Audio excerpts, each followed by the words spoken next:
नमस्कार, जय हिंद दोस्तों। स्वागत है आप सभी का निमी टेक्निकल क्लासेस में।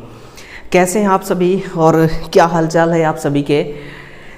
यानी कि जो बिहार विद्युत विभाग की जो भर्ती अभी रनिंग में चल रही है ना, मुझे ऐसा लग रहा है कि जो कैंडिडेट ऐसे हैं जो इसका इंतज़ार बहुत ही बेसब्री से कर रहे थे, है ना, और बहुत ही शिद्दत से कर रहे थे, वो फॉर्म को अप्लाई जरूर कर रहे होंगे और कर चुके होंगे। अगर किसी भी प्रकार की कोई प्रॉब्लम्स आ रही है ना, किसी भी प्रकार की कोई दिक्कत आ रही है तो डिस्क्रिप्शन बॉक्स में हमारा नंबर दिया गया है, उस नंबर से आप हमसे संपर्क कर सकते हैं और अपनी प्रॉब्लम्स हमारे साथ शेयर कर सकते हैं। ठीक है, ये तो फॉर्म अप्लाई को लेकर के है। लेकिन मेरे भाई, फॉर्म अप्लाई करने से ही सिर्फ सफलता नहीं मिलती, उसके पीछे का जो स्ट्रैटेजी होता है, उसके पीछे का जो हमारा आपका संघर्ष होता है, वो संघर्ष दिलाती है कामयाबी। उसके प्रति हम आपके लिए लगातार जो प्रीवियस ईयर पेपर का सेट है वो हम सॉल्व करा रहे हैं, जिससे आपको एक लेवल का पता चल पा रहा है, जिससे मेरे भाई आपको ये भी पता चल पा रहा है कि जो बिहार स्टेट पावर होल्डिंग ये जो बिजली विभाग है ये किस लेवल का क्वेश्चन बनाता है ना, और आपको वो लेवल पता चल रहा है ना। यदि आप हमारे इस प्लेटफॉर्म पे पहली बार विजिट कर रहे हैं तो आपका विनम्र भाव से मैं स्वागत करता हूं, है ना। पूरे कंप्लीट इस वीडियो को देखिएगा। आज का दोस्तों जो हमारा सेशन है वो है बिहार जूनियर लाइनमैन पेपर 2018। आज हम सॉल्व करने वाले हैं कि 4 नवंबर 2018 बैच फर्स्ट में जो एग्ज़ाम हुआ था वो पेपर हमारे पास है ना, उस पेपर को आज हम सॉल्व करने वाले हैं। ठीक है, तो पूरा अपना सहयोग दीजिएगा, पूरा प्यार दीजिएगा मेरे भाई, ताकि अपने इस लगातार जो 1 से 1.5 घंटे का क्लास चलने वाली है, इस क्लास को हम सक्सेसफुल बना सकें, सफल बना सकें, है ना। आपके सामने दोस्तों हम काफ़ी टाइम तक रूबरू होने वाले हैं, आपके सामने मैं काफ़ी टाइम तक खड़ा रहूँगा, है ना। उससे पहले क्यों ना हम एक एनर्जी से भरा हुआ एक मोटिवेशन लाइन पढ़ लेते हैं। ध्यान दीजिएगा कि रुकावटें सबके रास्ते में होती हैं, है ना। कोई थककर किस्मत को कोसता है, ठीक है, तो कोई किस्मत से लड़कर अपनी तकदीर लिखता है। दोस्तों ये जो कलम आप देख रहे हैं ना, ये कलम दोस्तों, इसी कलम से तकदीर लिखी जाती है और इसी लड़ाई एक्चुअल में दोस्तों इस कलम से ही है ना। क्रांति इस कलम से ही है। ठीक है, तो रुकावटें सबके रास्ते में होती है, लेकिन कोई किस्मत को कोसता है तो कोई लड़ करके अपनी किस्मत, अपनी तकदीर जो है वो खुद लिखता है ना। चलिए दोस्तों ध्यान दीजिएगा, कल हमने एक क्लास लिया था जिसमें हमने previous year question paper BSPSCL का ही दिया था, है ना, और ये 3 नवंबर का एग्जाम था, बैच नंबर 2 में जो हुआ था। इतना बढ़िया क्लास है ना, 1 घंटे का क्लास है, लगभग 1 घंटे 4 मिनट का, और जिसमें इतना भरपूर कंटेंट है। अगर आप इस क्लास को देख लेंगे ना तो यकीनन आपको ऐसा लगेगा कि वाकई में हम जो आपको कंटेंट देते हैं वो काबिल तारीफ है ना। लेकिन यहाँ पर दिक्कत ये है कि स्टूडेंट की संख्या देखिए बहुत कम है, जिन्होंने इस क्लास को देखा वो बहुत कम लोगों ने देखा। ठीक है ना, हकीकत तो ये है 144 लोगों ने देखा। तो क्या आपको लगता है कि इतना अच्छा क्लास जो हम आपके लिए प्रोवाइड करा रहे हैं, उपलब्ध करा रहे हैं, वो क्लास है सिर्फ 144 लोगों तक ही सीमित रहना चाहिए? नहीं ना। तो इसको और ज़्यादा फैलाइए और ज़्यादा शेयर कीजिए, इसको लाइक करिएगा, है ना। बहुत अच्छा क्लास है। डिस्क्रिप्शन बॉक्स में दोस्तों ध्यान दीजिएगा, डिस्क्रिप्शन बॉक्स में मैं इस वीडियो का जो लिंक है वो पिन करा दूंगा, है ना। अपने सेशन की ओर आगे बढ़ते हैं। ये रहा आपके सामने पेपर का PDF।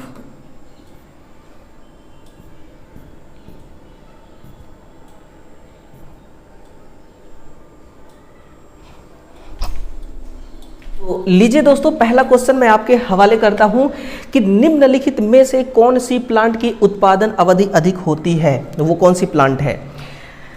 परमाणु ऊर्जा संयंत्र, ताप ऊर्जा संयंत्र, सौर ऊर्जा संयंत्र, बड़ा जल विद्युत संयंत्र। ध्यान दीजिएगा दोस्तों, जो ये पावर प्लांट है ना, इस पावर प्लांट में वैकेंसी भी आती है ITA वालों के लिए, है ना। देखिए, जो परमाणु ऊर्जा संयंत्र है यह आपका NPCIL, जिसमें स्टाइपेंड्री नाम से वैकेंसी आती है, ठीक है ना। ताप ऊर्जा संयंत्र यह आपका NTPC, इसमें भी वैकेंसी आती है। बड़ा जल विद्युत संयंत्र जो है HPCIL, इसमें भी वैकेंसी आती है ना। तो ये तीनों पावर प्लांट वैकेंसी लेकर आती हैं ITA वालों के लिए खास तौर पर, है ना। अब बात आते हैं लाइफ टाइम पर, तो सबसे अधिक लाइफ टाइम विद्युत विभाग ने ऑप्शन नंबर D को माना है कि बड़ा जल विद्युत संयंत्र, अब हकीकत क्या है वो समझते हैं। जो छोटा HPCIL होता है ना, कौन सा छोटा, इसका लाइफ टाइम होता है लगभग 10 वर्ष, और जो बड़ा होता है, बड़ा वाला का लाइफ टाइम होता है मतलब कि 15 से 20 साल, है ना। अगर इसके साथ हम कंपेयर करें किसको, परमाणु ऊर्जा संयंत्र को, तो ध्यान दीजिएगा इसमें जो होता है आपका ये होता है 40 से 60 साल। कितना? 40 से 60 साल। लेकिन परमाणु ऊर्जा संयंत्र में एक रिएक्टर बनाया जा रहा है जिसको हम नाम दे रहे हैं सेंचुरियन रिएक्टर, है ना, जिसको हम नाम दे रहे हैं सेंचुरियन रिएक्टर। इस सेंचुरियन रिएक्टर का लाइफ टाइम 100 ईयर है। कितना? इसको 100 साल के लिए डिजाइन किया जा रहा है, 100 साल के लिए इसको डिजाइन किया जा रहा है। कितने साल के लिए इसको डिजाइन किया जा रहा है? 100 साल के लिए। तो ऑप्शन नंबर ए हमारे हिसाब से सही होना चाहिए, लेकिन विभाग ने किसको माना? ऑप्शन नंबर डी को सही माना, है ना।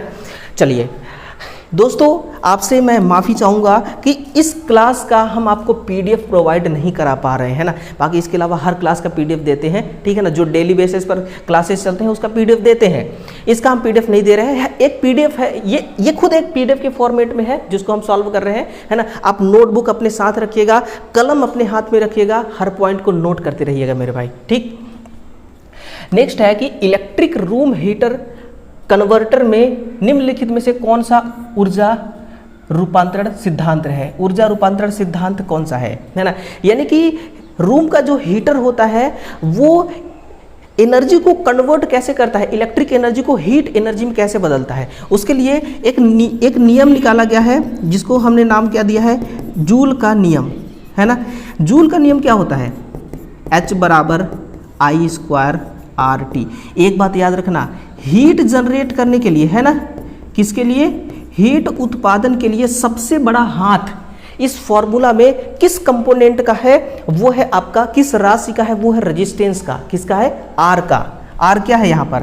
R है आपका प्रतिरोध। ये क्या है? ये एक प्रतिरोध है ना। प्रतिरोध का सबसे बड़ा हाथ होता है हीट जनरेट करने का मेरे भाई, ठीक है। तो यहाँ पर हम इसको क्या नाम देते हैं? रेजिस्टेंस हीटिंग, है ना, रेजिस्टेंस हीटिंग। ऊर्जा रूपांतरण सिद्धांत कौन सा है? रेजिस्टेंस हीटिंग ऊर्जा रूपांतरण सिद्धांत है, ठीक है। अगला क्वेश्चन है कि जब लोड प्रतिरोध सोर्स प्रतिरोध के बराबर होता है तो कौन सा अधिकतम होता है निम्नलिखित में से? यानी कि RL और लोड का रेजिस्टेंस और सोर्स का रेजिस्टेंस एक बराबर हो जाता है। आपने एक थ्योरम पढ़ा होगा, कौन सा? अधिकतम शक्ति ट्रांसफर थ्योरम, जिसको हम इंग्लिश में कहते हैं मैक्सिमम पावर ट्रांसफर थ्योरम, है ना। अधिकतम पावर ट्रांसफर थ्योरम के द्वारा क्या ज्ञात किया जाता है? इसका प्रयोग किस लिए किया जाता है? तो इसका प्रयोग किया जाता है मैक्सिमम पावर ट्रांसफर करने के लिए। मैक्सिमम पावर ट्रांसफर जब भी आपको करना है तो किस थ्योरम का प्रयोग करेंगे? अधिकतम शक्ति ट्रांसफर थ्योरम का इस्तेमाल आप करेंगे, है ना। अगर ये केस हो जाता है, उस केस में आप पावर को मैक्सिमम ट्रांसफर कर सकते हैं, ना ही वोल्टेज को, ना ही पावर फैक्टर को, ना ही करंट को। किसको? पावर को मैक्सिमम ट्रांसफर कर सकते हैं, है ना। ठीक है, ठीक है मेरे भाई। सेशन को लाइक जरूर करना, और जितने भी ऐसे विद्यार्थी हैं जो मतलब कि चैनल को सब्सक्राइब नहीं किए है ना, वो जरूर अपना प्यार जो है हमारे साथ शेयर कीजिएगा। कमेंट सेक्शन में फटाक से दोस्तों एक दिल का इमोजी भेजिए, है ना, दिल का इमोजी भेजिएगा। लीजिए नेक्स्ट सवाल है सिंक्रोनस मोटर पर। एक सामान्य उत्तेजना के साथ चल रहा सिंक्रोनस मोटर लोड में परिवर्तन एडजस्ट करने के लिए निम्न में से किस में परिवर्तन लाता है? यानी कि सामान्य एक्साइटेशन की बात कही जा रही है। जब भी हम सामान्य उत्तेजना के बारे में पढ़ते हैं, किसके बारे में? सामान्य उत्तेजना के बारे में पढ़ते हैं, तो एक बात याद रखिएगा, इस कंडीशन में क्या होता है? बैक ईएमएफ और सप्लाई वोल्टेज, है ना, बैक ईएमएफ सप्लाई वोल्टेज एक बराबर होता है। बैक ईएमएफ सप्लाई वोल्टेज, है ना, बैक ईएमएफ और सप्लाई वोल्टेज एक बराबर हो जाता है, और इसमें पावर फैक्टर इकाई होता है। किस पावर फैक्टर पर मोटर चलने लगती है? यूनिटी पावर फैक्टर पर आपकी मोटर चल रही होती है। लेकिन आपको यहाँ पूछा क्या जा रहा है कि लोड में परिवर्तन को एडजस्ट करने के लिए, लोड में अगर परिवर्तन हो रहा है, उस परिवर्तन को हमें समायोजित करना है, तो किसको परिवर्तन, मतलब कि किस में परिवर्तन लाता है? तो ये आर्मेचर करंट में परिवर्तन लाता है। किसमें? आर्मेचर करंट में परिवर्तन लाता है ना। देखिए अगर तैयारी दमदार होती है ना दोस्तों, हर क्वेश्चन आपके काबू में रहता है, हर क्वेश्चन आपको आपके कंट्रोल में रहता है और पेपर इतना आसान लगने लगता है ना। देखिए, जब आप पेपर देने के लिए बैठते हैं और क्वेश्चनों को एक बार आप देखते हैं, है ना, अपनी नज़र से, तो आपको पता चल जाता है कि पेपर किस लेवल का है और पेपर आपको आएगा या नहीं आएगा, है ना, पेपर आपके लिए टफ है या इजी है। वो पल भर का एक वो होता है, देखते ही आप समझ सकते हैं कि पेपर आपके लिए टफ है या इजी है। अगर तैयारी दमदार रहता है तो फिर आपको लेवल पता चल जाता है तुरंत, है ना, कि आप कितना पानी में है और कितना दूध में है, ठीक है ना। एक वन वे स्विचिंग कनेक्शन का इस्तेमाल आमतौर पर निम्न में से किसके लिए किया जाता है ना। तो ये सीढ़ी की वायरिंग के लिए करते हैं, जीने की वायरिंग कहिए तो मैं करके दिखाता हूँ, है ना, करके दिखाते हैं दोस्तों। थोड़ा सा यहाँ पर समय लग सकता है बट कोई ना। देखिए, ये है टू वे स्विच, ठीक है, बीच में हमको एक इंटरमीडिएट स्विच की आवश्यकता पड़ेगी, 2 टू वे स्विच लगाते हैं, ठीक है। यहाँ से हमारा क्या चल रहा है, फेज, है ना, यहाँ से हमारा फेज चल रहा है, ठीक है ना। ये देखिए, इस प्रकार से हमारा क्या चल रहा है, फेज।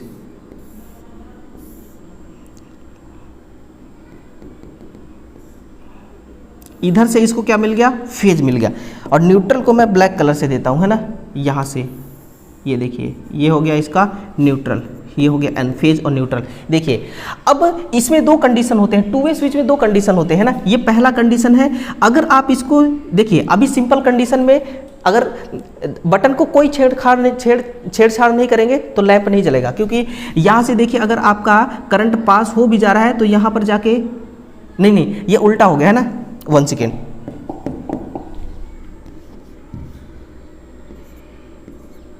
है ना। देखिए, यहाँ से करंट जाएगी तो यहाँ पर अटक जाएगी, है ना, ऐसे होना चाहिए। यहाँ पर करंट जाएगी, ऐसे जाते हुए यहाँ तक जाएगी, यहाँ पर अटक जाएगी। अब देखिए, हम क्या करेंगे, इसके पोजीशन को नीचे करेंगे, यानी बटन को दबाएंगे, दबाने से करंट यहाँ से पास होगी, यहाँ से पास होगी, यहाँ से पास होगी, यहाँ से, है ना, फिर यहाँ से होते हुए फेज मिल जाएगा, इधर से न्यूट्रल। यानी कि स्विच नंबर फर्स्ट से भी आप इस लैंप को जला सकते हैं, स्विच नंबर सेकेंड से भी लैंप को जला सकते हैं ना। तो ये होती है जीने की वायरिंग, ठीक है। आई होप कि समझ में आ रहा होगा। क्वेश्चन नंबर 56 को देखिए। अब अगला क्वेश्चन है कि 10 स्क्वायर mm के नॉमिनल कंडक्टर क्षेत्र के, है ना, ये एक याद रखने वाली क्वेश्चन है कि 10 स्क्वायर mm के नॉमिनल कंडक्टर के क्षेत्र के 1.1 किलो वोल्ट यानी कि 1100 volt cross linked polyethylene paper यानी कि insulated single conductor aluminium cable के लिए करंट रेटिंग जमीन में, है ना, कितनी है करंट रेटिंग। देखिएगा, इसको आपको याद रखना पड़ेगा, इस डेटा को आपको याद रखना पड़ेगा। 55 एम्पियर करेक्ट आंसर इसका होगा, है ना। ऑप्शन नंबर ए जो होगा वो सही है। अगला देखिए कि विभिन्न ऊर्जा संयंत्र के संबंध में कौन सा कथन सही है ना। 4 ऑप्शन है, इसको आपको पढ़ना पड़ेगा कि ऊर्जा संयंत्र पावर प्लांट के संबंध में कौन सा कथन सही है। कोई सा भी पावर प्लांट है ना, अलग अलग पावर प्लांट है। देखिए, भाप द्वारा संचालित ऊर्जा संयंत्रों की चालू लागत परमाणु ऊर्जा संयंत्र से बहुत कम होता है। यानी कि एनटीपीसी जो होता है प्लांट, उसका प्रारंभिक लागत, है ना, एनपीसीआईएल प्रारंभिक लागत से बहुत कम होता है, ऐसा नहीं होता, ठीक ना। भाप द्वारा संचालित ऊर्जा संयंत्रों में ईंधन परिवहन के लिए कोई लागत की जरूरत नहीं पड़ती। अरे भैया, कोयला आप जलाएंगे तभी तो बॉयलर आपका चलेगा, है ना, तभी तो स्टीम तैयार होगी। ये गलत हो गया, ये भी गलत है, ये भी गलत है। परमाणु ऊर्जा संयंत्र हमेशा आबादी वाले क्षेत्रों में स्थित होते हैं, नहीं होते हैं। एनपीसीआईएल को हमेशा ऐसे क्षेत्र में इंस्टॉल किया जाता है जहां पर आबादी बहुत कम हो, क्योंकि इसके वजह से देखिए रेडियोधर्मी प्रदूषण बहुत ज़्यादा होता है, शोर बहुत ज़्यादा होता है ना। रिएक्टर जब काम करते हैं, ब्लास्टिंग करते हैं तो बहुत ज़्यादा शोर होता है ना, जिससे ध्वनि प्रदूषण सबसे ज़्यादा होता है। इसलिए घने आबादी वाले क्षेत्रों में इसको स्थापित नहीं करते हैं। परमाणु ऊर्जा संयंत्र की रखरखाव लागत डीजल ऊर्जा संयंत्र से ज़्यादा है, क्योंकि यह कुशल कर्मियों की ज़रूरत है। यही आपकी ऑप्शन नंबर डी सही है। जो एनपीसीआईएल में काम कर रहे कर्मचारी होते हैं दोस्तों, वो बिल्कुल ऐसे कर्मचारी होते हैं जो कुशल कारीगर होते हैं। कैसा? जिसके पास एक्सपीरियंस होता है, काम करने का अनुभव होता है ना। तो ऑप्शन नंबर डी सही आंसर हो जाएगा। वहीं पर नेक्स्ट है कि हेलिकल कॉइल का इस्तेमाल आमतौर पर किस लिए होता है। तो हेलिकल जो वाइंडिंग होती है, समझिएगा, हेलिकल जो वाइंडिंग होती है उस वाइंडिंग को हम, ट्रांसफार्मर तो बड़ा होता है लेकिन जो लो वोल्टेज वाइंडिंग होती है उसके लिए करते हैं, है ना। High voltage, low voltage, transformer में दो प्रकार की वाइंडिंग रखी जाती है। तो जो लो वोल्टेज की वाइंडिंग होती है वो हेलिकल कॉइल उसका नाम होता है ना, हेलिकल कॉइल। अब आप देखिए ट्रांसफार्मर के कितनी गहराई से क्वेश्चन बना जा रहा है, कितना गहराई से क्वेश्चन पूछा जा रहा है ना। अब वाइंडिंग के अंदर जो छोटी वाइंडिंग बड़ी वाइंडिंग होती है उस वाइंडिंग के बारे में क्वेश्चन यहाँ पर पूछ रहा है। तो बड़े ट्रांसफार्मर और low voltage winding is correct answer. वहीं पर नेक्स्ट है कि इंसुलेशन इंजीनियरिंग में परावर्तन कारक को किस प्रकार परिभाषित किया जाता है ना। इंसुलेशन इंजीनियरिंग, जिसको समझ में नहीं आ रहा है वो इंग्लिश तरफ भी जा सकता है ना। Reflection factor in illumination engineering defined as, तो जो परावर्तन कारक होता है हम परावर्तित प्रकाश और आपतित प्रकाश के अनुपात से हम तैयार करते हैं परावर्तन, यानी कि रिफ्लेक्शन फैक्टर। देखिए रिफ्लेक्शन होता क्या है, जैसे कि ये एक सतह है, ये क्या है, ये एक सतह है और यहाँ पर कोई आपकी एलईडी है ना। यहाँ पर आपकी क्या है, कोई एक एलईडी है, यहाँ से प्रकाश निकल रही है, ठीक है, इस प्रकार से प्रकाश निकल रही है। ये जो प्रकाश निकल रही है ये प्रकाश का कुछ हिस्सा ये वापस चली जाती है, यानी कि रिफ्लेक्ट हो जाती है ना। तो इसको हम धातु से कंपेयर करते हैं, एक सिल्वर्ड ग्लास धातु होता है ना। कौन सी धातु, सिल्वर्ड ग्लास धातु होता है। इसमें रिफ्लेक्शन सबसे ज़्यादा होता है 70 से 80, कितना, 70 से 80% इसमें जो प्रकाश पड़ती है इस धातु में, 70 से 80% इस धातु में जो प्रकाश पड़ती है वो रिफ्लेक्ट होकर वापस चली जाती है। लेकिन वहीं पर एक होता है नीला पर्दा, कौन सा, नीला पर्दा। नीला पर्दा में बहुत कम, है ना, बहुत कम प्रकाश का रिफ्लेक्शन होता है। अगर आपसे पूछे कि एक ऐसा पदार्थ जिसमें बहुत कम प्रकाश का परावर्तन होता है, मतलब कि हाँ प्रकाश का परावर्तन होता है, रिफ्लेक्शन होता है, वो नीला पर्दा है।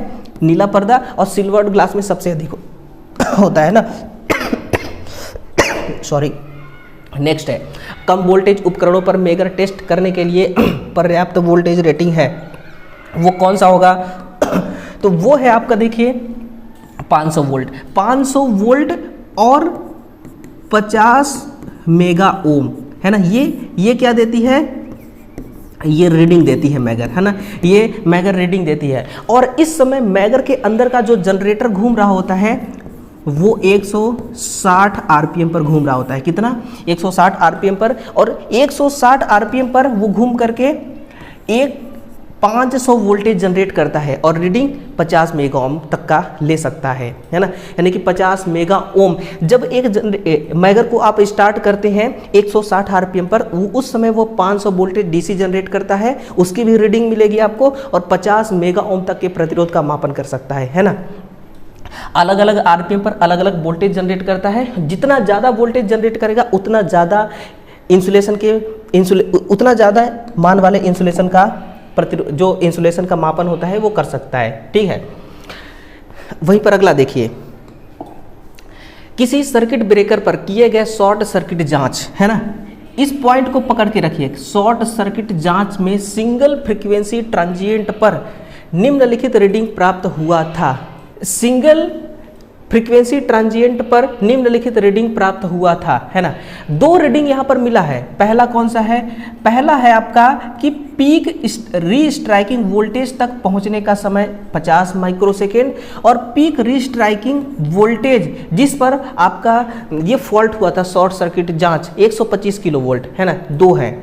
देखिए क्या होता है कि जब कोई शॉर्ट सर्किट हुआ, है ना, शॉर्ट सर्किट जांच हुआ, तो जब सर्किट शॉर्ट हुआ तो उस समय का जो पीक स्ट्राइकिंग वोल्टेज था, यानी कि मैक्सिमम वोल्टेज का मान था जिस पर शॉर्ट हो गया सर्किट, वो 125 किलो वोल्ट था। और 125 किलो वोल्ट क्या है, ये पीक मान है। पीक मान तक पहुंचने में टाइम भी तो कुछ लगा, वो टाइम कितना है, 50 माइक्रोसेकेंड, है ना। औसत आरआर कितना है, ट्रिपल आर वी का मतलब होता है रेट ऑफ, नोट करिएगा, rate of rising rate of rising restriking voltage, है ना, ये होता है इसका पूरा नाम। इसका एक सूत्र होता है जो होता है पीक वोल्टेज, नोट करिएगा, पीक वोल्टेज बटा पीक टाइम, पीक समय, है ना। तो आप इसको गुणा करिए 125 से, आप कितना दिया है यहाँ पर 50 माइक्रोसेकेंड, है ना, कितना आएगा 2.5, है ना, 2.5 किलो वोल्ट प्रति माइक्रो सेकेंड इस करेक्ट आंसर है। इस प्रकार से ट्रिपल आर का मतलब आप समझ गए, है ना। मुझे ऐसा लगता है कि आपको ये ट्रिपल आर पहली बार ये शब्द आपको सुनने को मिलता होगा। Rate of rising restriking voltage, है ना, आपको रीस्ट्राइकिंग वोल्टेज, ये इसका मान होता है पीक, सूत्र होता है पीक वोल्टेज बटा पीक टाइम। इस प्रकार से आप इस फॉर्मूला के तहत ये आंसर तक पहुंच सकते हैं, ना। 2.5 किलोवोल्ट पर सेकेंड इसका सही आंसर हो जाएगा। ठीक है, अगला देखिए, वह वायरिंग सिस्टम कौन सा है जो बिजली के झटकों से मुक्त है। यानी कि जिस सर्किट में करंट लीकेज होगा उसी सर्किट में वोल्टेज जो है मतलब बिजली का झटका लगेगा, है ना। तो ये है आपका केसिंग केपिंग वायरिंग। केसिंग केपिंग वायरिंग देखिए दो प्रकार का होता है, लकड़ी का भी होता है केसिंग केपिंग, और एक इसका इंसुलेशन, ये जो व्हाइट कलर की आती है ना, पीवीसी, पॉलीविनाइल क्लोराइड, इसका भी होता है वायरिंग। दो प्रकार के वायरिंग होते हैं, इसमें लीकेज करंट बहुत कम होता है।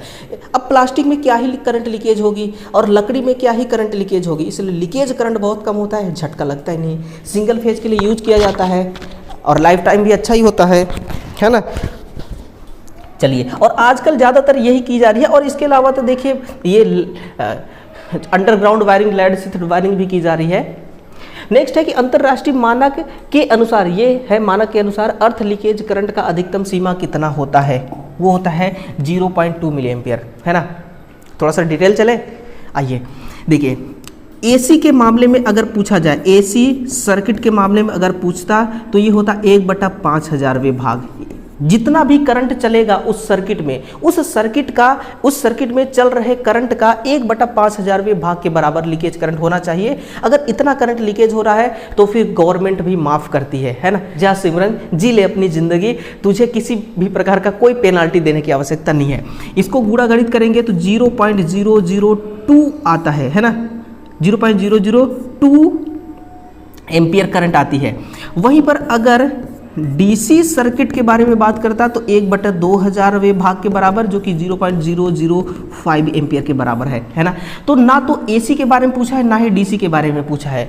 तो इस केस में अपन क्या करते हैं कि जो अब डीसी के बारे में नहीं पूछा है ना ही एसी के बारे में पूछा है, वो भी अंतरराष्ट्रीय यानी कि इंटरनेशनल के लेवल के बारे में पूछा है, तो इंटरनेशनल में हम एसी को ही मानते हैं 0.002 एम्पियर। आंसर क्या हो जाएगा 0.00। वैसे भी 0.005 का कोई ऑप्शन भी नहीं है ना, ये होगा।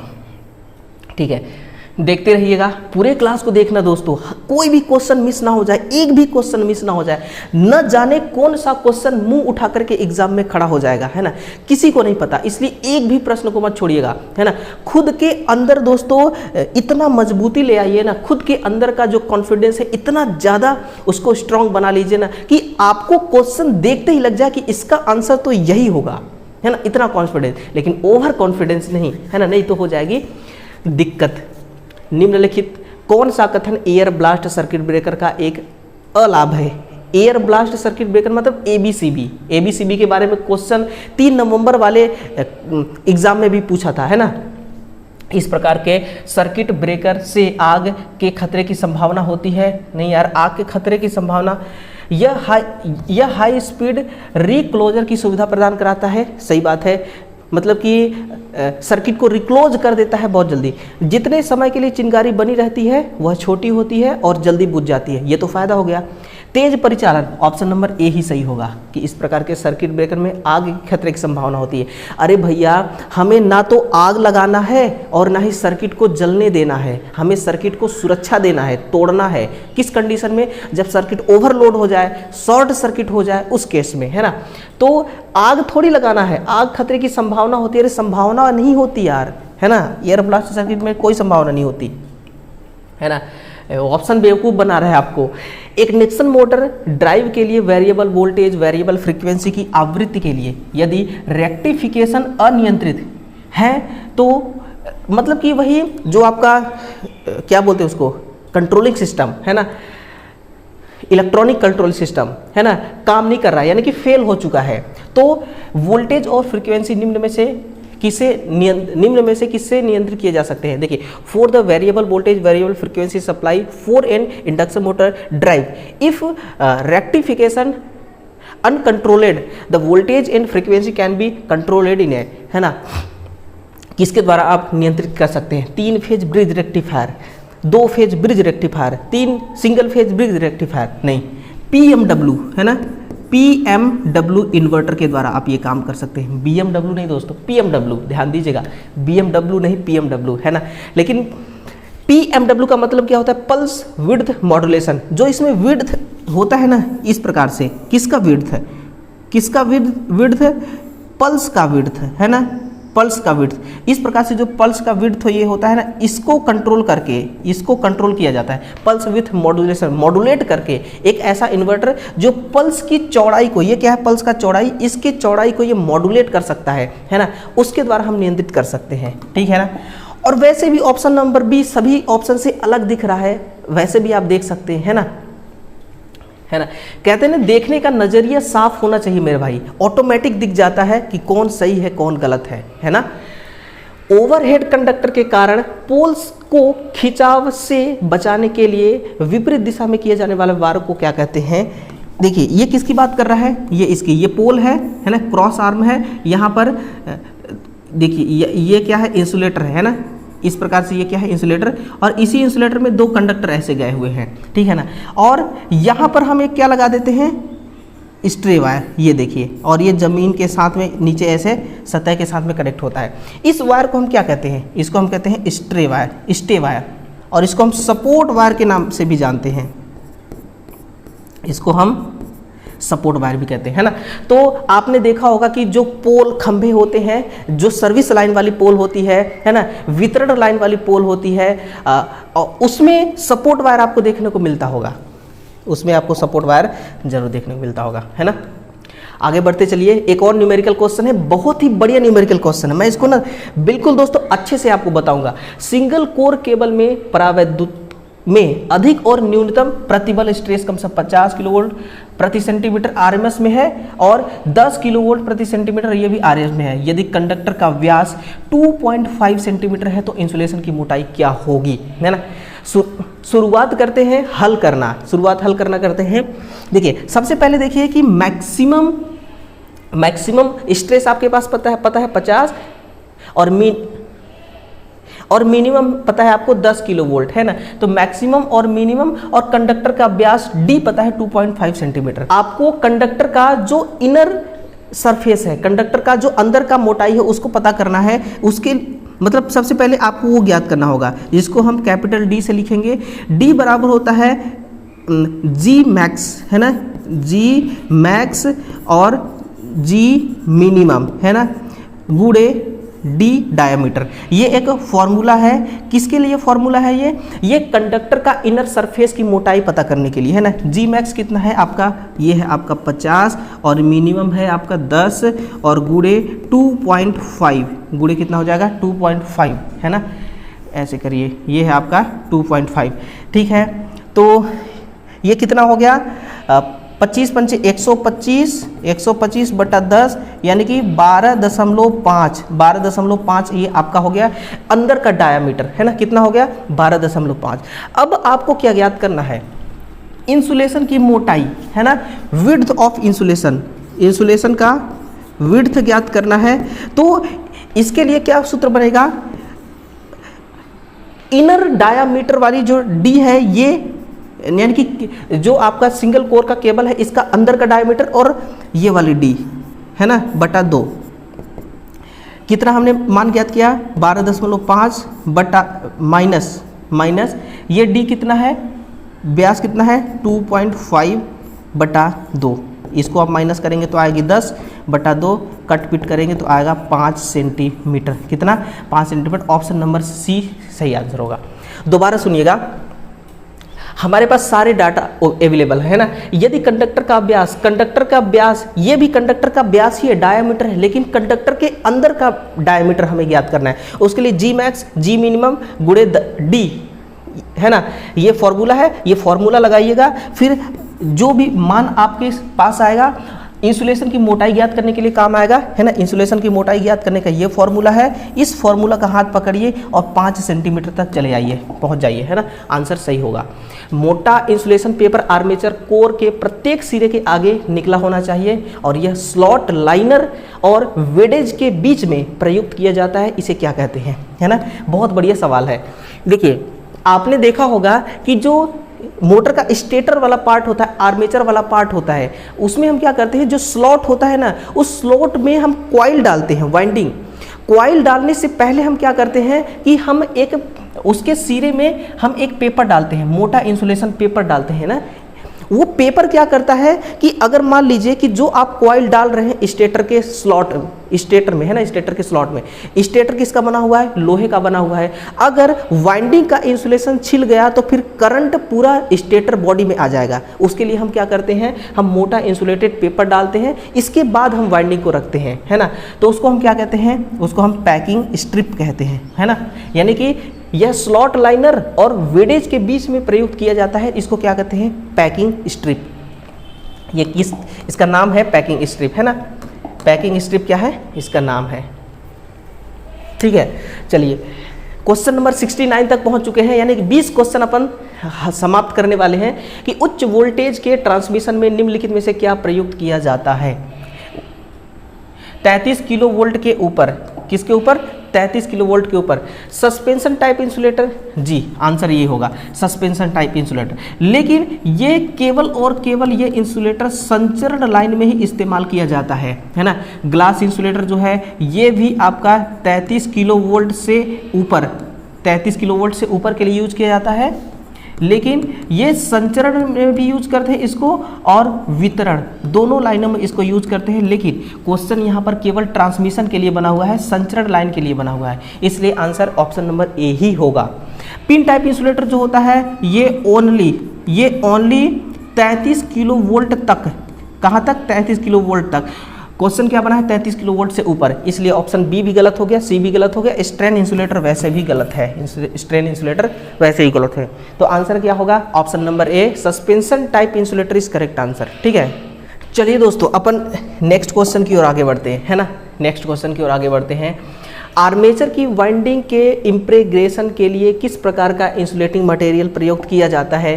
क्या वो पेंट है, एम्पायर टेप है, या ऑयल है, या बेकिंग वार्निश है। जिसको हम क्या कहेंगे, बेकिंग वार्निश। क्या होगा answer, baking varnish is correct answer. Option number D सही होगा, है ना। नेक्स्ट है कि इंसुलेशन या प्रदीपन की इकाई क्या होती है। तो इसकी इकाई होती है, देखिए, लक्स या फिर यहाँ पर लिख दे रहा हूँ, या फिर लक्स प्रति मीटर स्क्वायर। ऑप्शन में अगर लक्स प्रति वर्ग मीटर भी रहता तो वो भी सही होगा और लक्स भी सही है। ऑप्शन नंबर जो ए है यही सही होगा, 71 का, है ना। चलिए नेक्स्ट अगला है कि 1500 आरपीएम पर चलता हुआ एक 2 पोल सिंक्रोनस जनरेटर किस आवृत्ति पर ईएमएफ उत्पन्न करेगा। जो ईएमएफ उत्पन्न कर रहा है उस पर आवृत्ति का मान कितना होगा। तो फ्रीक्वेंसी ज्ञात करने के लिए हम पोल इंटू आरपीएम बटा 120, है ना, इससे ज्ञात करते हैं। पोल 2 है, आरपीएम है 1500 और 120 ये रखिए, 0 से 0 कैंसिल, 15 दूना 30, 300 ये हो गया 12, है ना। कितना हो जाएगा, 12 दूना 24, 2 12 पंचे 60, 25 हर्ट्ज। कितना हो गया, 25 हर्ट्ज। ऑप्शन नंबर डी सही आंसर होगा, 25, है ना। बहुत ही आसान सवाल था। मोटर और ट्रांसमिशन लाइन से रिलेटेड आपको बहुत ज़्यादा सवाल देखने को मिल रहे हैं ना। मुझे तो लगता है कि पूरे पेपर को सॉल्व करते करते कहीं 15 से 20 क्वेश्चन अकेला मोटर का ही ना आ जाए आपके सामने। कोई सा भी मोटर नहीं छूट रहा है, ना सिंगल फेज छूट रही है, ना 3 फेज छूट रही है, ना ट्रांसमिशन लाइन छूट रही है ना। हर जगह से क्वेश्चन पूछ रहा है। हाँ, बैटरी से रिलेटेड अभी तक क्वेश्चन नहीं आया, देखिए। और 3 नवंबर वाले एग्जाम में भी बैटरी से रिलेटेड क्वेश्चन नहीं पूछा था और ना ही मैग्नेटिज्म से रिलेटेड क्वेश्चन पूछा था। ये देखिए पहला मतलब कि 73 क्वेश्चन आ गया सिंगल फेज मोटर का कि स्प्लिट फेज इंडक्शन मोटर में स्टेटर में दो समानांतर वाइंडिंग प्रदान की जाती है जो एक दूसरे से कितनी दूरी पर डिस्प्लेस्ड होती है, ये स्पेस में 90 इलेक्ट्रिकल डिग्री होती हैं दोनों आपस में, है ना, दोनों आपस में 90 डिग्री होती हैं। और 90 डिग्री इतना डिस्प्लेस देने के बाद ही इसमें घूमता हुआ चुंबकीय क्षेत्र जनरेट होता है, अन्यथा ना हो पाता। वहीं पर अगला है कि यदि 3 phase induction motor motoring mode में संचालित किया जाता है तो टॉर्क कैसा होगा। एक ऐसा क्वेश्चन आपके सामने खड़ा हो चुका है दोस्तों, जिसको जानना और जिसका कॉन्सेप्ट क्लियर होना आपके लिए ना वाकई में बहुत ज़रूरी है, बहुत आवश्यकता है। समझिएगा, यहाँ पर गेम सिर्फ स्लिप का है, मोटर को हम जनरेटर के रूप में भी काम में ले सकते हैं, वो आज मैं आपको साबित करके दिखाऊंगा। देखिए 3 कंडीशन आता है। कब? पहला कंडीशन, जब स्लिप 0 से 1 के बीच हो, 0 से 1 के मध्य हो, इस समय आपका मोटर मोटरिंग मोड में चलेगा। किस मोड में? मोटरिंग मोड में इस समय मोटर आपकी चलेगी। दूसरा केस है ना, ये पहला केस, ये दूसरा केस, जब स्लिप 0 से कम हो जाएगी। 0 से कम होने का मतलब कि रिवर्स बायस में घूमने लगेगी। उस समय आपका मोटर जनरेटिंग मोड पे, किस मोड पर? ये जनरेटिंग मोड पर ऑपरेट होने लगेगी। इस समय क्या होगा कि मोटर से आप यांत्रिक शक्ति लेने के बजाय आप इससे विद्युत शक्ति प्राप्त कर सकते हैं। लेकिन स्लिप निगेटिव में चली जाती है, इसलिए दक्षता इतना कम हो जाएगा, इतना निम्न दक्षता के साथ मोटर चलेगी कि आपका मोटर का लाइफ टाइम बहुत जल्दी खराब हो जाए, बहुत जल्दी कम हो जाएगा, मोटर खराब हो सकती है ना, क्योंकि हमने डिजाइन किया है उसको यांत्रिक शक्ति प्राप्त करने के लिए, और आप जनरेटिंग मोड में चला करके विद्युत शक्ति प्राप्त करेंगे तो मोटर की क्या दशा होगी, ये होगा।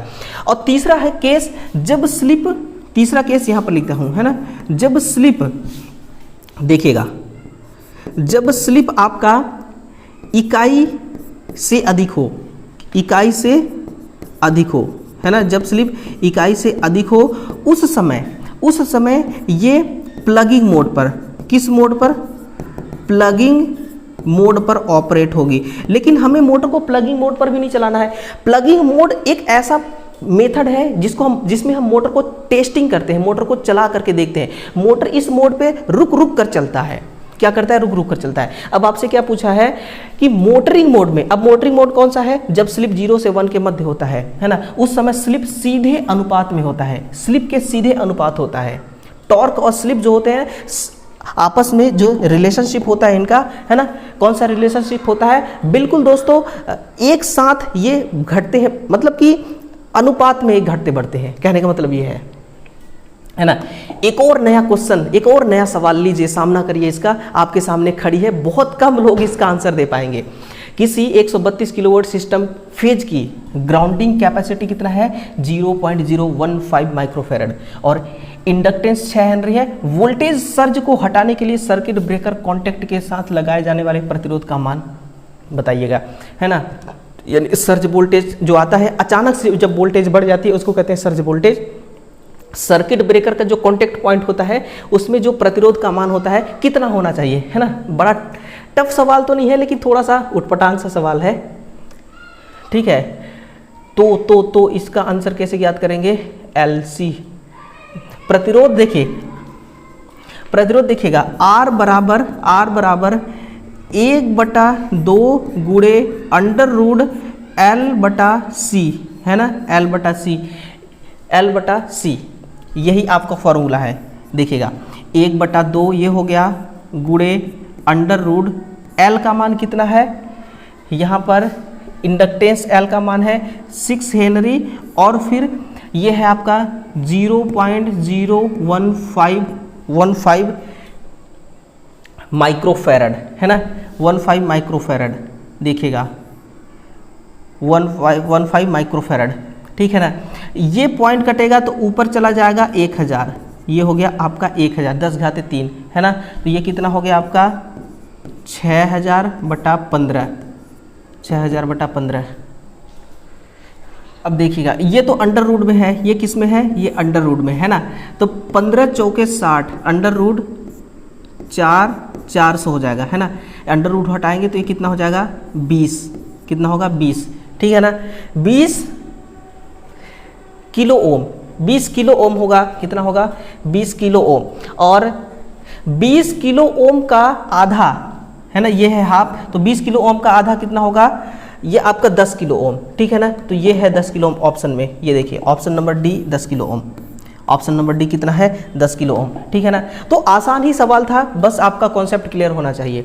डीसी जनरेटर में प्रयुक्त की इनपुट की प्रकृति कैसी होती है, डीसी जनरेटर में इनपुट की प्रकृति कैसी होती है, इनपुट है ना, तो डीसी जनरेटर को आप क्या करते हैं, आप यांत्रिक शक्ति देते हैं, यांत्रिक शक्ति, जो शादी ब्याह में जो जनरेटर आप लाते हैं, डीजल इंजन जो होता है, उसमें उसके शाफ्ट को आप एक पुली के द्वारा घुमाते हैं, उसके पुली को एक हैंडल लगा करके घुमाते हैं, आप हाथ से उसको इनपुट एनर्जी दे रहे हैं, कौन सा इनपुट एनर्जी है वो मैकेनिकल पावर है ना, कौन सा मैकेनिकल पावर, और आउटपुट में ये क्या देगा इलेक्ट्रिकल पावर, जिससे जितने भी डेकोरेशन किए गए होंगे है ना लाइट वाले, उन सबको सप्लाई जाएगी और वो डेकोरेशन जलेंगे, ठीक।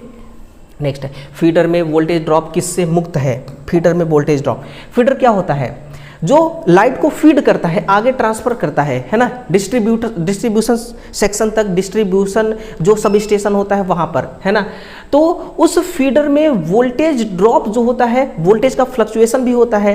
फ्लक्चुएशन किस वजह से होता है, अगर प्रॉपर तरीके से, अगर उस प्रॉपर तरीके से फीडर को हम मतलब कि ग्राउंडिंग नहीं करेंगे, ये जो ग्राउंडिंग का प्रकार है यही सही आंसर होगा, यानी कि प्रॉपर तरीके से फीडर की ग्राउंडिंग अगर नहीं की जाएगी तो वोल्टेज ड्रॉप होता रहेगा फीडर में, वोल्टेज का फ्लक्चुएशन होता रहेगा फीडर में, है ना। तो वोल्टेज ड्रॉप किससे मुक्त है, ग्राउंडिंग का प्रकार से, ग्राउंडिंग सही प्रकार से करिए, है ना, ग्राउंडिंग का मतलब अर्थिंग से है, सही प्रकार से अर्थिंग करिए, इस प्रकार का कोई लोचा कोई दिक्कत परेशानी नहीं आएगी, है ना। 78 क्वेश्चन तक हम पहुंच चुके हैं दोस्तों।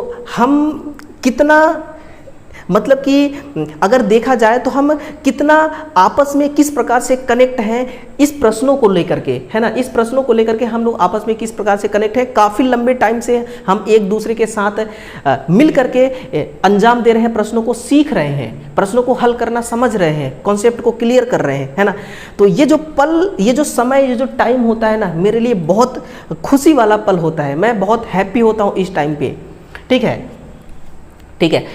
चलिए वापस लौटिए अपने क्वेश्चन की तरफ। 78 तक पहुंच चुके हैं। आपके दिए गए कथनों में से जल विद्युत उत्पादन प्रणाली के संबंध में सही विकल्प चुनिए। दो स्टेटमेंट है, पहला है सर्ज टैंक, पहला क्या बोल रहा है कि सर्ज टैंक का मुख्य कार्य होता है कि पेन स्टॉक में पानी के टंकन प्रभाव को कम करना, यानी कि पेन स्टॉक में जो एक्स्ट्रा पानी रहता है, पेन स्टॉक में जो पानी एक्स्ट्रा चला जाता है ना, सर्ज टैंक क्या करता है, सर्ज टैंक इसलिए बनाया जाता है कि उसके प्रेशर को कम करे। नेक्स्ट है कि पेन स्टॉक प्रवेश क्रिया से और फोरवे से टरबाइन तक पानी लेने का एक नाली सिस्टम है, ये भी बात सही है, यानी कि ऑप्शन नंबर ए सही है, ऑप्शन नंबर ए सही है। स्टेटमेंट फर्स्ट भी सही है, स्टेटमेंट सेकंड दोनों सही है ना, स्टेटमेंट दोनों सही है। नेक्स्ट है 78 नंबर, इंजीनियरिंग ड्राइंग में, है ना, इंजीनियरिंग ड्राइंग में डैश रेखाएं क्या प्रतिनिधित्व करते हैं। डैश का मतलब जो इंजीनियरिंग ड्राइंग में इस प्रकार से रहता है ना, मैं आपको एक बना के दिखा रहा हूँ, ठीक है ना, इसको देखिएगा।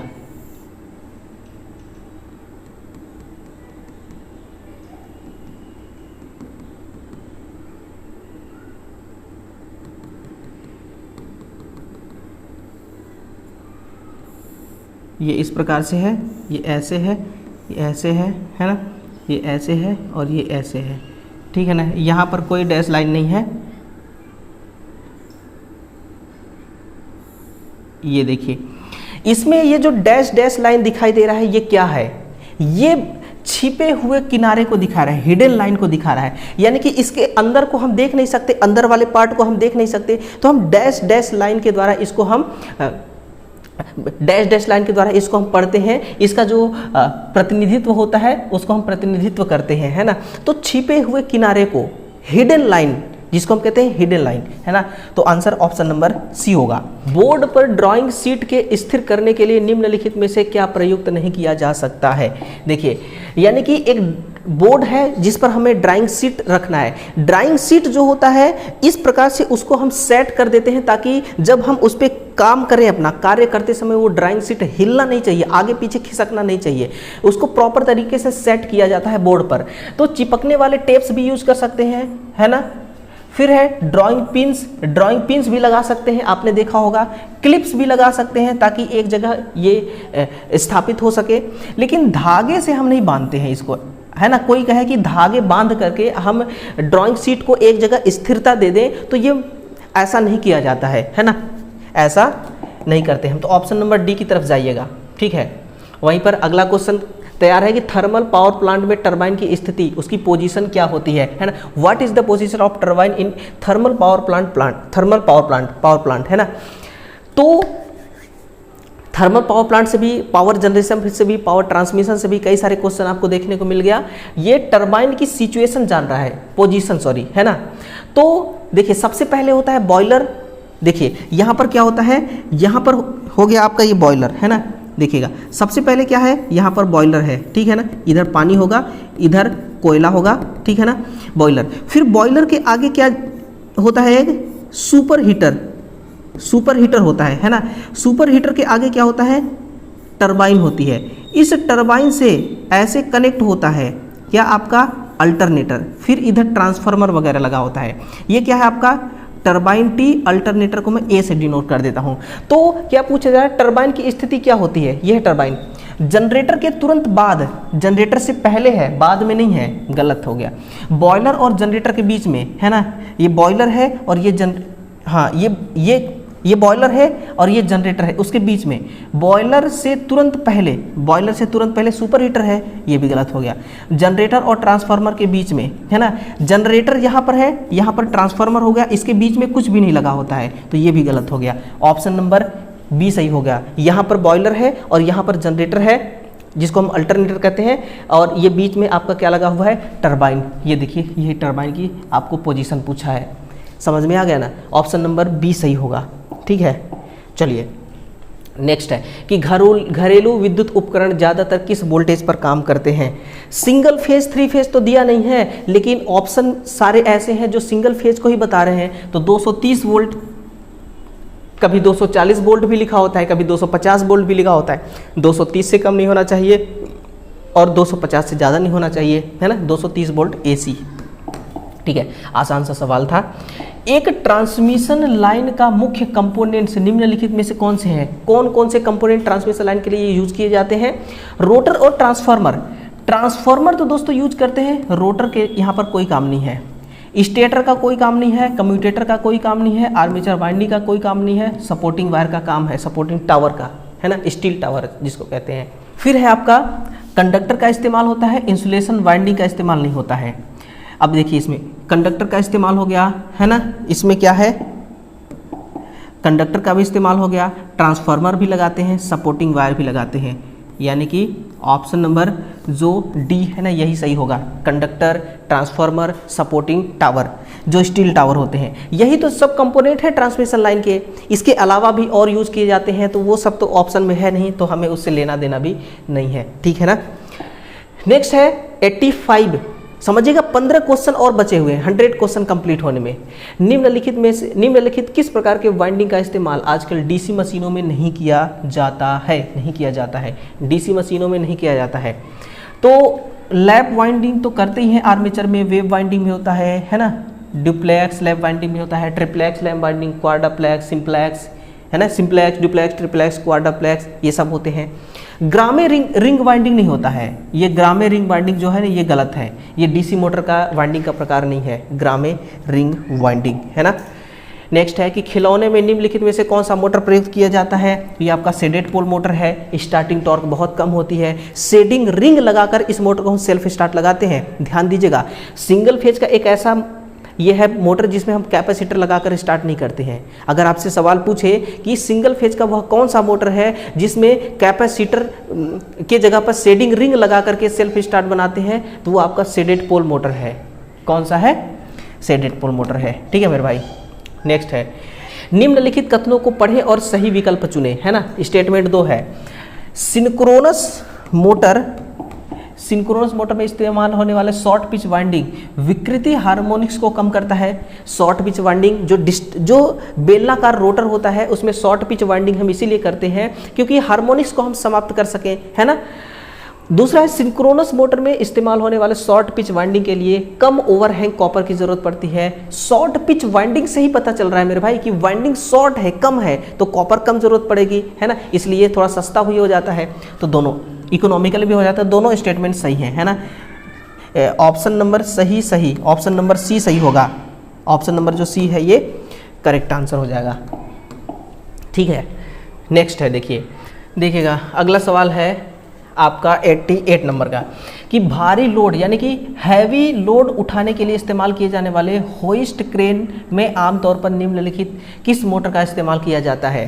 स्टेपर मोटर तो आपने देख लिया, खिलौना में काम आता है। सिंक्रोनस मोटर हम नहीं यूज करते हैं, है ना। स्प्लिट फेज इंडक्शन मोटर नहीं, स्लिप रिंग इंडक्शन मोटर। अब स्लिप रिंग इंडक्शन मोटर में जो स्टार्टिंग टॉर्क होता है और जो रनिंग टॉर्क जिसको हम शाफ्ट टॉर्क भी कहते हैं ना, ये दोनों टॉर्क आपको अधिक मिलेंगे।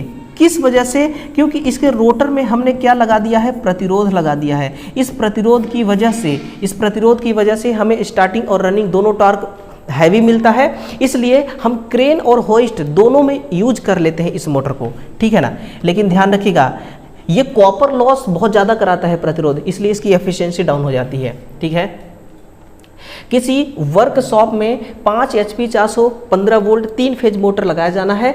इस मोटर के लिए निम्नलिखित किस डिस्कनेक्टिंग स्विच का चयन किया जाना चाहिए। मान लें कि दक्षता 85% है और पावर फैक्टर 0.8 है ना। तो इस केस में क्या होगा कि 5 HP का मोटर, देखिए 5 HP का मोटर, 1 HP का मोटर 1.5 एम्पियर करंट लेता है, तो लगभग 7.5 एम्पियर करंट ये लेगी। और 7.5 एम्पियर करंट के लिए 3 फेज सप्लाई में हमें लगाना है ना। तो यूँ समझिए कि पावर स्विच आपको चाहिए 32 एम्पियर का, कंट्रोल स्विच नहीं, पावर स्विच चाहिए कंट्रोलिंग करने के लिए, जो ICTP 415 वोल्ट। अब आप सोचेंगे कि सर ऑप्शन नंबर ए को आपने सही क्यों नहीं किया, क्योंकि इसमें न्यूट्रल है और 3 फेज का जो मोटर है अगर बैलेंस लोड की कंडीशन में चल रहा है तो वहां पर न्यूट्रल वायर जो होता है उसका कोई आवश्यकता नहीं होता। विद्युत ड्राइव के लिए 4 क्वाड्रेंट ऑपरेशन में निम्नलिखित में से किस क्वाड्रेंट में रिवर्स मोटरिंग ऑपरेशन होता है। इसको समझिएगा, देखिएगा यहां पर 4 क्वाड्रेटर होते हैं, है ना। ये देखिए, ये हो गया आपका पहला, ये है दूसरा। ये क्वेश्चन बहुत आपके लिए इंपॉर्टेंट है, ध्यान से समझिएगा। तीसरा और ये है चौथा, है ना। कितने क्वाड्रेटर हो गए? 4 क्वाड्रेचर हो गए, ठीक है। जो आपकी मोटर ऑपरेट होती है ना वो इस पर चलती है, इस पर ये फॉरवर्ड मोड में चलती है ना। क्वाड्रेटर फर्स्ट में फॉरवर्ड मोड में, इसमें ड्राइविंग मोड पर, इसमें ये ड्राइविंग मोड पर चलती है। और ये दोनों ब्रेकिंग मोड है, ये भी आपका ब्रेकिंग मोड है ना। दूसरे कलर से लिख देता हूं मैं, ये भी ब्रेकिंग मोड है। और इस क्वाड्रेचर में भी मोटर ब्रेकिंग मोड में ऑपरेट होती है, ध्यान दीजिएगा। और ड्राइविंग मोड और ब्रेकिंग मोड यानी कि क्वाड्रेचर फर्स्ट, थर्ड और फोर्थ, इन दोनों में क्या होता है कि मोटर जो होती है आपकी रिवर्स बायस में चलती है। किसमें? रिवर्स, हम यूं कह सकते हैं कि एंटी क्लॉकवाइज, है ना। क्वाड्रेचर 4 में भी मोटर उल्टी दिशा में घूमेगी और क्वाड्रेचर थर्ड में भी उल्टी दिशा में घूमेगी, है ना। और इन दोनों में क्लॉकवाइज दिशा में, क्लॉकवाइज डायरेक्शन में चलेगी, इसमें भी क्लॉकवाइज डायरेक्शन में चलेगी। दोबारा सुनिएगा, quadrature first, second, third, fourth, quadrature first और सेकेंड में मोटर जो है ये क्लॉकवाइज दिशा में घूमेगी, लेकिन क्वाड्रेचर फर्स्ट में फॉरवर्डिंग मोड में मोटर चलेगी और क्वाड्रेचर सेकेंड में ब्रेकिंग मोड में चलेगी। अब क्वाड्रेचर थर्ड और फोर्थ जो है दोनों में मोटर उल्टी दिशा में घूमती है, लेकिन क्वाड्रेचर जो थर्ड है वो ब्रेकिंग मोड में चलती है मोटर, और ड्राइविंग मोड में चलती है, और फोर्थ में ब्रेकिंग मोड में चलती है ना। मोड भी याद रखिएगा और उसका डायरेक्शन भी याद रखिएगा, ठीक है। मोटर को रिवर्स डायरेक्शन में चलाना है तो आप क्या करेंगे, क्वाड्रेचर थर्ड और फोर्थ में चलाएंगे, है ना। फॉरवर्ड में चलाना है तो इन दोनों में चलाएंगे। लेकिन मोटर हमेशा ऑपरेट किस में किया जाता है, तो वो मोटर फर्स्ट और थर्ड में ऑपरेट किया जाता है। आपसे क्या लिखा है, 4 क्वाड्रेचर, ये है 4 क्वाड्रेचर। चौथा क्वाड्रेचर का ऑपरेशन रिवर्स मोटरिंग, यानी कि रिवर्स मोटरिंग ऑपरेशन में किसका प्रयोग किया जाता है, तो ये चौथे का भी, तीसरा का भी, तीसरा चौथा दोनों, है ना, तीसरा चौथा दोनों इसका सही आंसर होगा, ठीक है ना। तो ये पहला क्वेश्चन एक ऐसा था जो थोड़ा सा टफ था, है ना। टफ क्या था, अगर जानकारी है तो कोई टफ नहीं है, वही क्वेश्चन आपको इजी लगता है। फिर है सिंक्रोनस गति के लगभग 75% गति से अपकेंद्री स्विच ऑक्सिलरी वाइंडिंग को लाइन सप्लाई से अलग कर देता है, पर स्प्लिट फेज इंडक्शन मोटर निम्न में से किस पर चलती रहेगी, किस पर चलती है, तो वो रनिंग वाइंडिंग में चलती है। Single phase motor single winding में ही रन करती है, लेकिन उसको सेल्फ स्टार्ट बनाने के लिए हम ऑक्सिलरी वाइंडिंग देते हैं, सहायक वाइंडिंग लगाना जरूरी है, जो एक दूसरे के 90 डिग्री पर डिस्प्लेस्ड होती है, ठीक है मेरे भाई। 3 फेज इंडक्शन मोटर किसके सिद्धांत पर काम करता है, जिस सिद्धांत पर ट्रांसफार्मर काम करती है। ट्रांसफार्मर का प्राइमरी और सेकेंडरी दोनों बिल्कुल डिस्कनेक्ट होता है ना। ये म्यूचुअल रूप से इसमें जो फ्लक्स होता है वो ट्रांसफ़र होता है। उसी प्रकार से मोटर में भी म्यूचुअल रूप से जो फ्लक्स होते हैं वो ट्रांसफ़र होते हैं और ईएमएफ जनरेट होता है। और जो मोटर का रोटर होता है वो शॉर्ट सर्किट होता है, जिसको हम क्लोज सर्किट की तरह देखते हैं, और क्लोज सर्किट में करंट का प्रवाह होने लगता है ईएमएफ जनरेट होने के बाद, है ना। तो mutual induction is right answer, ठीक है दोस्तों। अगला है अल्टरनेटर में डैम्पर वाइंडिंग का उद्देश्य किस लिए किया जाता है, तो डैम्पर वाइंडिंग क्या होता है, ये हंटिंग को समाप्त करता है। हंटिंग अब क्या है, जैसे कि क्या होता है कि जैसे कि मान लीजिए कि मैं खड़ा हूँ, है ना, मैं अपने सर पे 50 केजी का वजन रखा हूँ। अगर आपने अचानक से 60 से 80 केजी का वजन रख दिया तो पता है क्या होगा, मेरा जो पैर है ना ये थर थर कांपने लगेगा। उसी प्रकार से मोटर में क्या होता है कि जब तक लोड चल रहा होता है ना, बैलेंस लोड चल रहा होता है, उस समय मोटर का शाफ्ट आराम से घूमता है, चाहे वो धीरे धीरे घूमे, चाहे वो जल्दी जल्दी घूमे, तेज से, लेकिन वो घूमता है आराम से।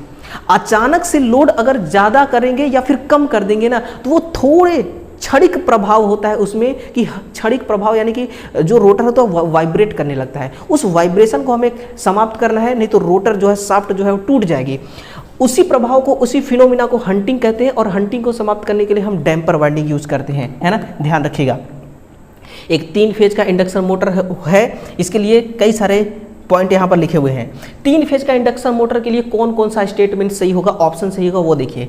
सेल्फ स्टार्टिंग है, सही बात है।